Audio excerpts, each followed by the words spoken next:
Bien, dans cette série de vidéos, on va voir aujourd'hui comment faire pour passer de la forme trigonométrique vers la forme algébrique. Donc, je vais vous proposer trois exemples. Donc, on vous demande d'écrire sous forme algébrique les nombres suivants. Donc, ici, on a le module de ZA qui vaut 4, l'argument de ZA qui vaut pi sur 6. Puis là, vous avez une forme, celle-ci, elle est bien dite trigonométrique, avec 2 cosinus pi plus i sinus pi. Et enfin, encore une autre façon d'écrire la forme trigonométrique. Donc, entre crochets 2 et 3 pi sur 4. Bien. Alors, pour le premier exercice, on vous parle du module et de l'argument ZA égale pi sur 4. Il faut se rappeler comment faire pour passer de la forme trigonométrique à la forme algébrique. Donc, on se rappelle simplement dans le cours que Z est égal à module de Z, cosinus de l'angle en question, c'est-à-dire θ, plus I sinus θ.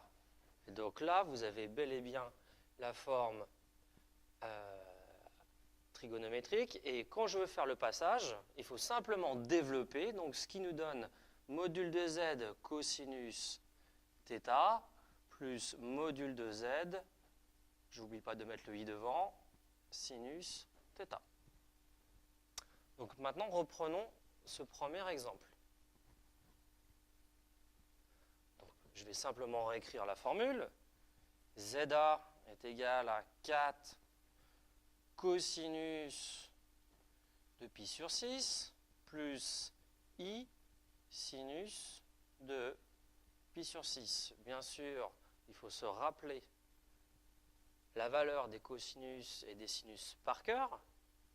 Donc, cosinus de pi sur 6, si je dessine le cercle trigonométrique, pi sur 6, il est à peu près par ici.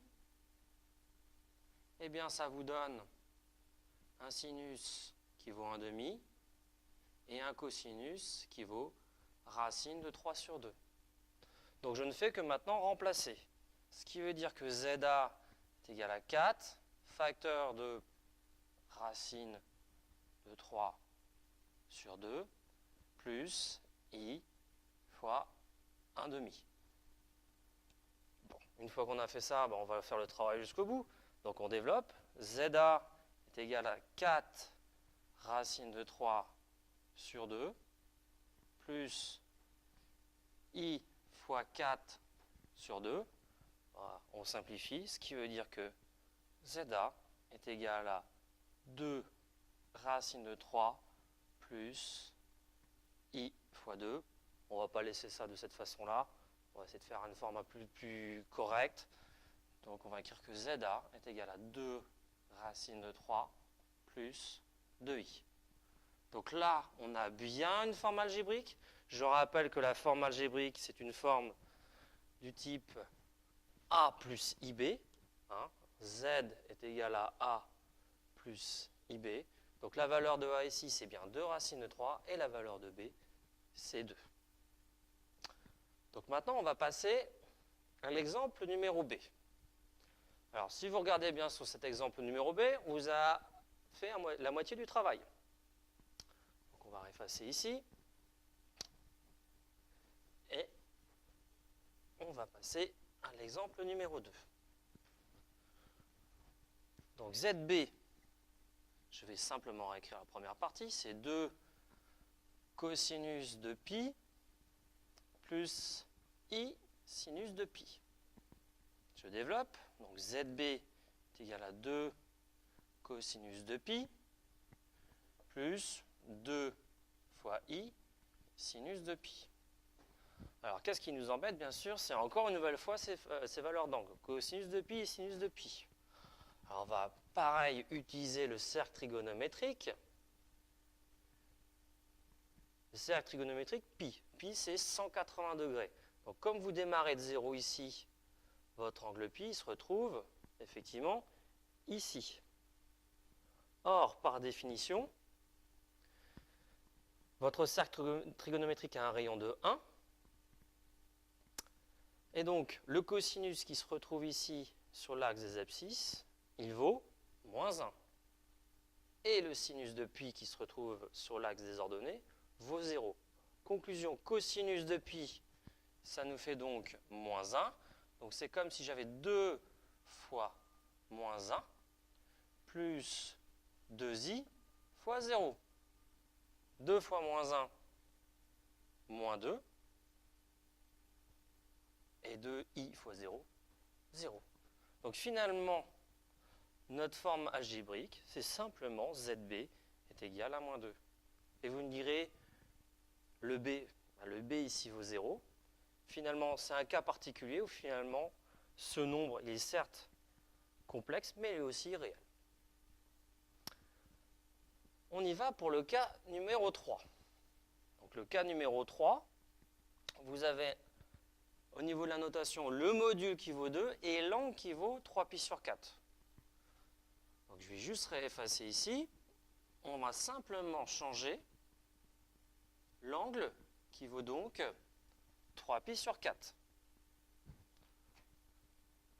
Donc, ça nous fait donc ZC qui vaut 2 cosinus de 3π sur 4 plus I sinus de 3π sur 4. Donc même problème que d'habitude, il faut connaître la valeur des cosinus et des sinus des angles. Donc là, pour me donner une idée, première chose, une nouvelle fois, je vais simplement dessiner le cercle trigonométrique. Donc si je dessine le cercle trigonométrique, 3π sur 4, finalement c'est comme si j'avais pi, auquel je retire π sur 4. Donc finalement, je me retrouve ici. Ici, vous avez 3π sur 4. Et c'est bien le symétrique d'un autre angle que vous connaissez par cœur, qui est π sur 4. Or, π sur 4, qu'est-ce qu'on connaît de π sur 4? Son cosinus, qui vaut donc racine de 2 sur 2, et son sinus, qui vaut racine de 2 sur 2. Donc on en déduit que 3π sur 4, son cosinus, il vaut moins racine de 2 sur 2. Et bien maintenant, on a fait tout le travail. Il suffit juste de remplacer. Donc ça nous fait donc 2 cosinus de 3π sur 4, c'est moins racine de 2 sur 2, plus I fois racine de 2 sur 2. Il ne reste plus qu'à développer. Donc ça fait moins 2 racine de 2 sur 2, plus 2i racine de 2 sur 2. Je ne peux pas laisser ça comme ça. Hein, j'ai du 2 ici et du 2 ici. Conclusion, ZC est égal à moins racine de 2 plus i racine de 2. Donc voilà, 3 façons différentes d'écrire des nombres complexes. Et à chaque fois, toujours la même méthode pour revenir à la forme algébrique.